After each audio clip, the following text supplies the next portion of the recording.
All right, let's power up. Today I'm here with Mr. Dan Mumm out of Las Vegas, Nevada. Welcome, Dan. Thank you. Thanks for having me on. Hey, man, I'm so excited to interview you because I personally got the benefit to be able to personally coach Dan when he first got started in the business. And how long ago was that now? How many years back? About 5 years. So right 5 years. 2015. 2015 was your first year in the business. Yep. And Dan's crushing it now. So we're going to focus on today your first 5 years in the business, right? Taking a look at your progression, how that's come along, and what it took to break through each of those stages. And I think that's a big part of people figuring out, how do I continue to advance and move to the next level? And Dan, I loved coaching you. You were such an ideal person to coach because no matter what I told you, you just took it and then you took it to another level. Yeah, well, I'm very fortunate to have you. I mean, really everything that I do is a result of you and learning the things that you taught me. I've just continued to apply it. So I always tell people I just got extremely lucky. I always advise people, hey, if you can find someone to learn from like you early on, to really learn those good habits right from the beginning, it helps you a ton. So yeah, but you really were a blend. You are a blend of strong work ethic, right? Got some of that Northeast work ethic in you, hustle, yeah. and then also your humility in understanding, hey, how do I do things better? How do I find out how to adjust? Where do I need improvements? And when you put those two things together, I mean, that's a creed I have up on my wall in front of me in my office. Be humble, hustle hard, and man, it was such a beautiful blend of the skill set you have to be able to go so fast, so forward on where you're at right now. So bring us back to when you first got started and what that looked like. Sure. So yeah, started beginning of 2015, met you pretty early on.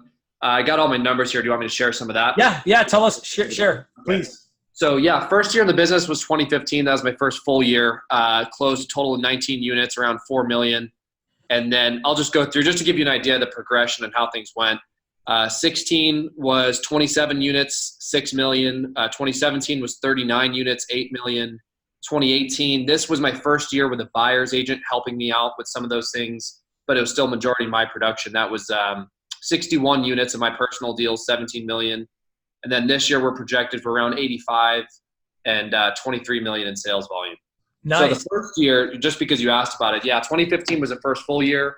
And again, just very fortunate to have you in place. I think doing 19 closed, I think that's right. I didn't track really well my first year. 19 closed my first year was great. I was full-time, obviously, which helps, but just had a lot to learn from you. I did a lot of expired listings back then. That was a better lead source maybe than it is now. So I just learned that. I moved here. I didn't know one person. And I think that was kind of a blessing. I always tell people, if you don't know anyone where you live, it kind of helps you because it forces you to develop the skill set. I had no other option. Yeah. That skill set's paid me millions of dollars over the course of the last 5 years. Yeah. And then once you learn that skill set, like expired listings, for example, it really makes everything else a lot easier by comparison. So, hey, amen to that, man, because as you know already, right, like I originally moved from New York, had no family out in Las Vegas like you, and that absolutely forced me to get outside the box and truly develop real communication skills. So what was it that first year and then the second year, what were the main things that you focused on that helped nurture that growth? Well, pretty early on, I learned the power of delegation. We've talked about this a lot, but really just knowing my dollar per hour. Before I even started in real estate, I was studying personal development material, reading books, a lot of Darren Hardy's material, and he talks a lot about time management and productivity. So I had that framework starting, which really helped me understand what my time should look like and how I should be spending my time. So I understood really early on that the only 3 things we get paid to do are 1, prospect, 2, go on appointments, and 3, negotiate contracts. And 3, I'm even delegating that now. I'm really just focused on 1 and 2. Yeah. So that was really it in the first year. I hired a TC really early. I stopped doing paperwork pretty much immediately, and I delegated that off. And I continued to do that aggressively. And that biggest change, I think, was 17 to 18, the biggest like percentage growth. That's when you saw me hire my first full-time assistant. Yeah. And that's kind of what freed me up the most. So hold on. I mean, those are some pretty basic things that you hear people talk about, but how did you put yourself in that mindset to develop that consistency and that discipline? How did that happen? Well, I saw evidence of progress. I mean, really early on when I called expired listings, I got results right away. So I was really committed to developing my skills, and I saw, hey, if I call for 10 hours, I get one deal. I mean, that's a lot of work. It's a lot of ditch digging, but it pays really, really well. Yeah. And I think once people are consistent enough to just see a little bit of that evidence of progress, they just get that one deal and they see, hey, this stuff works. Then they get what they need mindset-wise to keep moving forward. So once I saw that, I just doubled down and tripled down on it. I said, hey, this stuff is so effective. I just stopped doing everything else if possible. And I've continued to apply that now. Sorry, go ahead. Yeah. No. I was going to say, so preparing yourself to dig in and do that hard work of creating conversations. Like, tell me a little bit about preparing yourself to do that mindset-wise and then skill set-wise. Yeah, so early on, we were role-playing every day, about 30 minutes a day. I think it's a tragedy that agents don't practice or role-play basically at all on average. So that helped me a ton. And then the other thing is just doing it enough and consistently. I think if you do something 3 hours a day, every day, you'll get really good at it quickly. A lot of people ask me, like, how'd you learn the scripts? How'd you learn the scripts? And I'm asking them, like, hey, are you using them a lot? Yeah. Because it didn't take me very long because I was doing it all the time.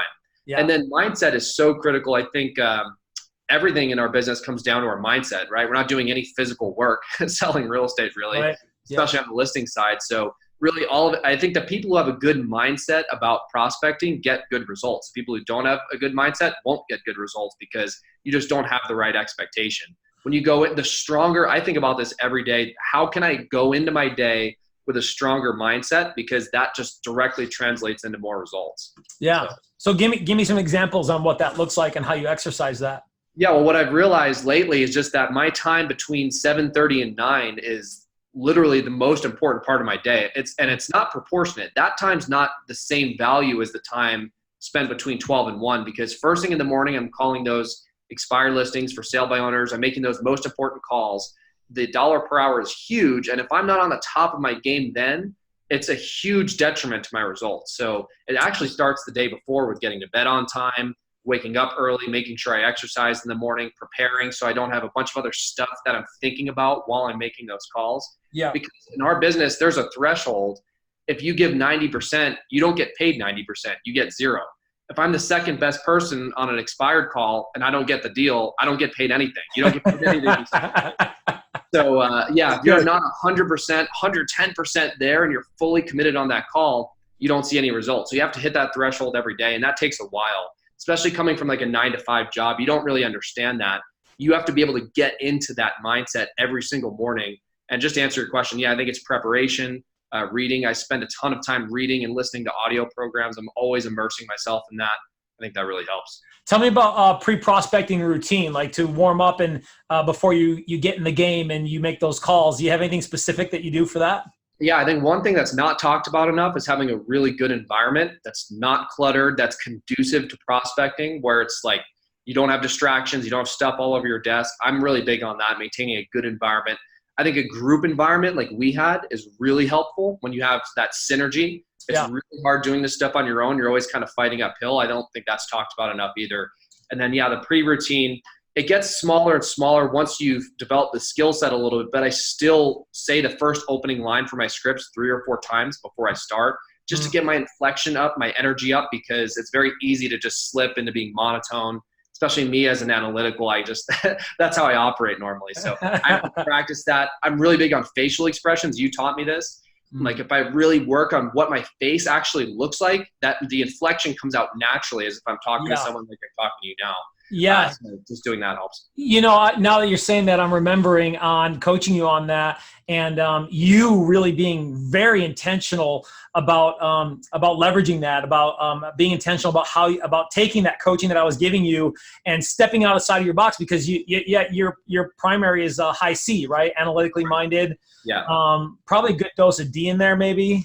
Yeah, well, that's been developed probably more just by being more of a business person. But yeah, my natural tendency complete high C analytical. Yeah. So having to develop that, knowing that, especially over the phone, you'll just have that little bit of, you have the voice, right? The sound, that majority of my communication, body language is taken away. And so how to manipulate that for the good, right? To be able to connect with people at a high level. Man, I've seen you develop that at an unbelievable pace. So tell me a little bit about going from, you basically were doubling your business the first 3 years, going from your second year was how much? 30? Second year, as far as units? Yeah, units again. What was units? Second year was 27. Third year was 39. Fourth year was 61. This year is 85. So 39 to 61. Yeah. And then this year you're going to projected for what? 85. 85. So 39 to 61. That's the year. That's when you hired an assistant, correct? Yeah. That was my first full-time assistant. Okay. So tell me about any apprehensions in doing that, or the difficulties around that to go from 39 to 61, and then how to go from 61 to 85. Yeah, I learned a ton doing it the first time. What I've learned about what do you mean the first time? Well, just that first year, I should say. Oh, okay. First assistant, yeah. Okay. So because now we have two full-time staff. So the first thing that I learned was that you should be hiring for character attributes first, and you could train skills. Certain skills you can develop and train, but you can't change someone's character attributes, right? So what I learned very early on was you need to know, and it's hard to know your first time doing it, but you need to know what basic character attributes are good for the position you're hiring for. And you also need to know that it shouldn't match you. I don't need someone who's just like me. I need someone to complement me. So one thing, just an example of something that I missed, when I hired my first assistant, I didn't realize that sounding good on the phone for them is actually really important too, because most of their work is done on the phone. So I hired someone who had great communication skills written. She was very organized, very structured, but she always avoided making phone calls. She just kind of liked to text and email. And that was a huge problem, right? That's not something I can easily fix just because she wasn't comfortable with that. Right. So I think that's a huge thing. And then setting an example is another huge thing. People only go as fast or as hard as the leader. They don't do as much work as they can. They do as much work as the leader does. They see that example, even if you don't say anything about it. And I learned that whether it was, I don't know, if I said something negative about a client or a situation, or I was frustrated, as soon as I verbalized that in front of them, that set the example of, hey, this is okay to do. And it just immediately, I started seeing that happen more and more. Yeah, so, speed of the leader. That's not their fault. That's my fault. Yeah. Speed of the leader, speed of the pack. So for sure. So then I'm going from 61 to 85. Like what were the adjustments, right? Because what got me to 61 is not what's going to get me to 85. So what were the adjustments there? Yeah, so just more leverage, another full-time assistant, and what we talked about that I've done recently with the same staff that I've had. I know this might not apply to everyone depending on where they are, but this will still kind of help you. I use the same people, and then I just train them to a higher level to do higher level tasks. So talk a little bit about that. Yeah, so what I've realized, for example, one thing that we do a lot, anyone in our business understands, is we negotiate inspections. And this is stuff that, for the most part, like any reasonable person could figure out how to do this. It doesn't require an extremely high level of skill or expertise. We get an inspection from a buyer. It asks for a few things to be fixed. We send it to the seller and say, hey, what do you think? Should we address it, not address it, give them a credit? And I was doing all this, and when you have a high volume of deals, this just takes a ton of time. There's a ton of back and forth, talking to inspectors, getting all these vendors involved. So I just spent about, I don't know, a day or 2 days training my staff on how to negotiate these things. They're licensed so they can do it. That was the first thing I did, was I invested in getting them licensed and getting all of that stuff done, which a lot of people will be afraid to do because it costs money and it's scary. But hey, that investment pays off, right? It's not a cost, it's an investment. So I did that. Then I invested my time that I would normally spend generating business and training them a little bit. So yeah, it's a short-term hit because it takes some of my time, but long-term it pays off huge because now all of that's taken off of my plate. So that's really helped me a lot with freeing up my time. Slow down to speed up. So I know that that's always difficult. People, some people have the reluctancy to release some of that because we're control freaks, and often as top producers, we are already really good at what we do, and then realizing that someone else can be as good and sometimes even better than me at those things. Yeah, and here's the thing too, that I know a lot of agents have this issue because they want to be the ones doing everything, and it just, that mindset really doesn't work. When you go to Starbucks, Howard Schultz, the CEO, doesn't serve your coffee, right? Now, they have great service, probably better service than most coffee places, but yeah, the CEO is not pouring your coffee. So at some point, if you want your business to grow, you have to get over that idea of I want to do everything. And actually, it starts to change, and it's more of a benefit to my sellers. That it's not a cost that I'm not doing it, it's a benefit, because the way my structure works is that each person does one thing and they're really, really good at that one thing. And so they're better at doing it now than I could be because I'm not going to give it my full attention. Yeah. I'm not doing them all the time. So my staff now is becoming better at that. They're actually in some ways, and this is the benefit of hiring someone who complements you. Sometimes emotionally, they're better at handling my sellers and calming them down. Me, I'm just business guy. I'm like, hey, you don't like it? Move on. I'm going to find someone new. We're able to nurture it a little more, develop that relationship. So it's actually a net positive. It's not costing my seller by hiring someone. Yeah. Tell me a little bit about the differentiation on roles with the players you have right now. Yeah, it's super simple. So I generate the business. I get a listing contract signed. I hand the contract to my listing manager. She takes over from the time the listing starts until it goes under contract. Then we have an escrow manager who handles it from that time until closing. So it's sequential. We decided to do it that way and not the other way where everyone's kind of doing the same things because that just gets too confusing. You don't know who's doing what, and there's no specialties developed. There's no skill sets developed. So that's what we found works the best for us. And if you look at most big companies, they do it the same way, right? If you look at big mortgage companies, they do it the same way. They have the salesperson, then they have a processor, they have an underwriter, and it goes in a nice organized flow. Right. I mean, really the way business should flow. Yeah. Yeah. So how do you hold accountability and create integrity within customer service within your model? How do you hold that tight? How do you create that and then hold and maintain that? Yeah, it's a great question. And let me go back a little bit. Actually, one of the things that I'm most proud of with my business is not necessarily the production. It's the level of service that we provide for the amount of production that we do, especially. That's really what I pride myself on is delivering that world-class, ridiculous, outstanding customer service. Dude, I'm so proud of you. I'm so proud of you because look, as prospectors, sometimes people think that we're just trying to pound numbers and go fast and make things grow. And I can do a lot and have a lot of integrity at the same time. Right. So yeah, that's one thing. And then hand in hand with that, actually on the business side, the other thing that I'm really proud of is the profitability. And that goes hand in hand with the service because I know a lot of people doing around my level of business, but they have 8 or 9 agents working under them and they have a lot of expensive splits or they're buying business. I have zero marketing budget. Tell me your profit, your percentage of profit, your profit margin. About 80%. So it's for the amount of business that I'm doing, it's really hard to beat that. That's freaking awesome. That's fantastic. So back to maintaining integrity. Yeah. Yeah. So how do we, as far as the customer service, I mean, it starts with having the vision. So I think Steve Jobs said the number one job that he had was maintaining the vision and the level of expectations for the company. It's the same with me. I need to have the vision first, and that's my job is to constantly reiterate that vision to my staff. Yeah, man. And the other thing is, really honestly, there's a ton of things I could say, but setting the example is the biggest part of that. So if I'm not setting a good example of how to talk to customers, no matter what I tell my staff to do, they're not going to talk to them the way I want to. Yeah. So setting an example can't be understated. If I just do that and I don't tell them anything, I think that's the best thing I could possibly do is show them how I'm talking to customers. Never say anything negative, always positive and progressive. That's a phrase that you always used. I love it. Positive meaning having a good energy attitude no matter what's going on. If we have a deal fall apart, hey, I understand it's frustrating, but this is what we have to do to move forward and just keep the deal moving forward. Awesome. So tell me what next steps. Where's Danny Mum go from here? Yeah, so productivity. One mistake that I made that I'm working on, 2 things. The number one thing we talked before about how when I first started, I didn't know anyone here. So I just immediately started learning how to prospect expired listings, and it was addicting because I got that quick paycheck, right? I just kept getting these quick paychecks. Hey, I want more and more and more of this.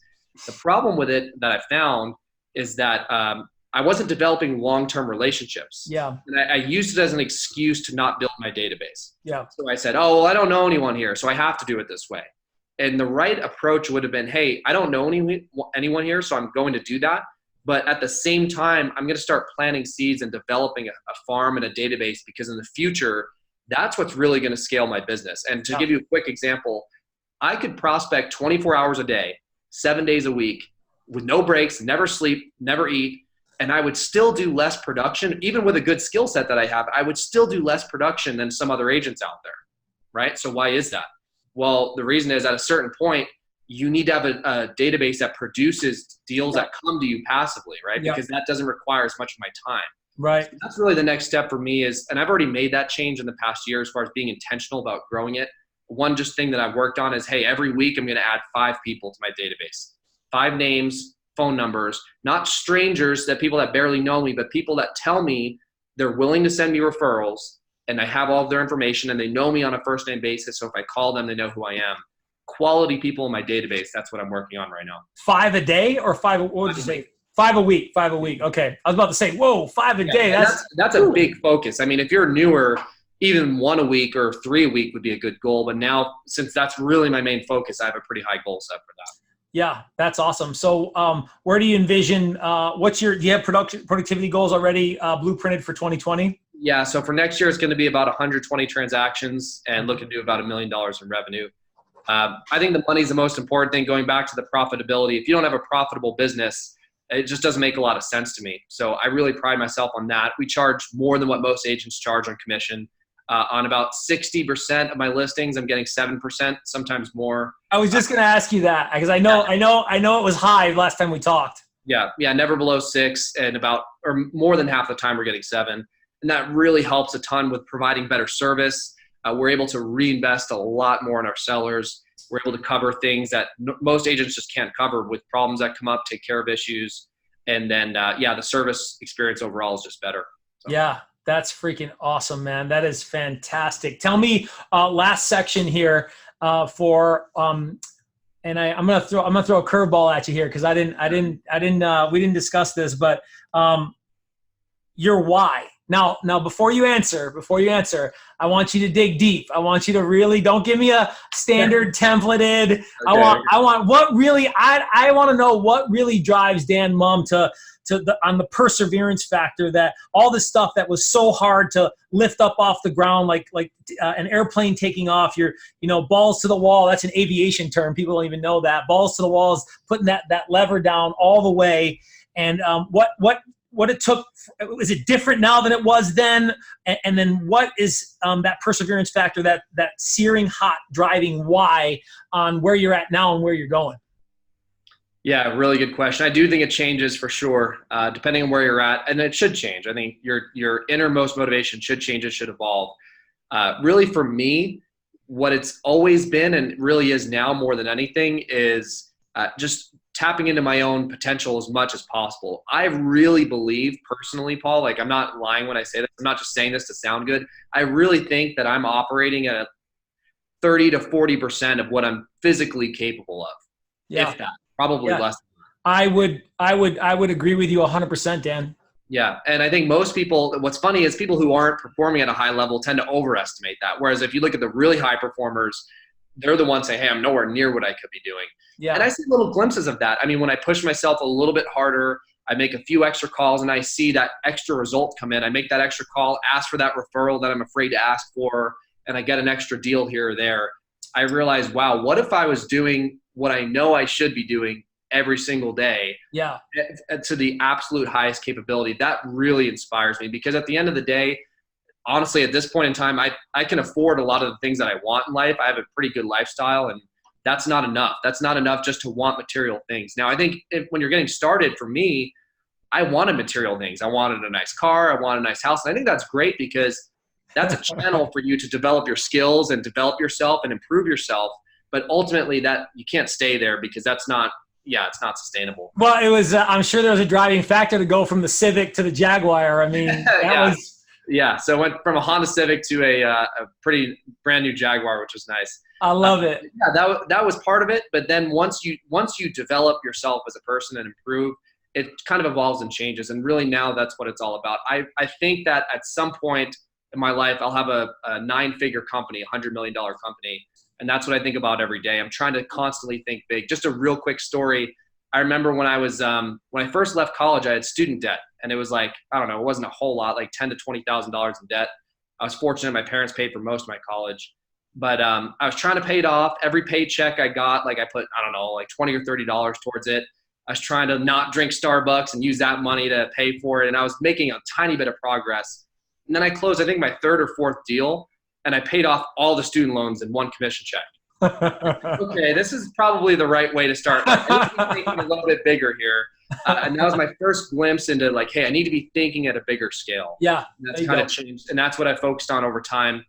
Even myself now, we've talked about as an investor, I've learned, hey, when I'm earning 3 or 4% on a deal, that's great. But I need a lot of 3s and 4s to make the amount of money that I want to make. Who's getting the extra 97%, right? And what I've learned is if you really want to build wealth, you need to be involved in that side of the business too, as far as owning property. And that's a beautiful opportunity we have as agents to get into that side of the business too. Yeah. Yeah. Well, I love that your mind's in that place of continuing to think bigger and to work smarter, because as your mind's growing and expanding into these new possibilities and resourcing how to do things bigger and better, then you're discovering more about yourself. You're discovering more about your capacity. And then, you know what, Dan, you're not just uplifting your own life, but I see it with, and we know this obviously with you having a team, you're uplifting the lives of the people around you. And then coming from contribution, because Robbins talks about this, right? Science of achievement and the art of fulfillment. And I know that you get some of that because I see how you contribute and participate to some of what's happened in your own office as far as giving back and being an example. And yeah, and then also one other thing, this year I started donating to charity, which I should have done a long time ago. And yeah, it's amazing having the opportunity to do that. I donate 5% of all the checks I earn. And I just forced myself to do it because I knew it was the right thing to do and I should have been doing it. And honestly, that's the best thing I ever could have done. Just not even what I've gotten out of it, but how it makes me feel and the fulfillment I get out of it. It's incredible. Yeah, man. That's awesome. Good stuff. All right, guys, for referrals to Las Vegas, Nevada to send Dan Mum's way, Dan, what's the best way for them to hit you up? Yeah, just get in touch with me directly. I really appreciate any opportunities, buyers, sellers, renters, investors, anything that you got. I'll be happy to handle it. As you know, we deliver good service. So high level of customer service. Absolutely. Just the best. So the cell phone, 702-758-6390. We should be able to leave it in the link here as well, I think, in the video. But if there's anything I can do to help, I'd be happy to. Absolutely.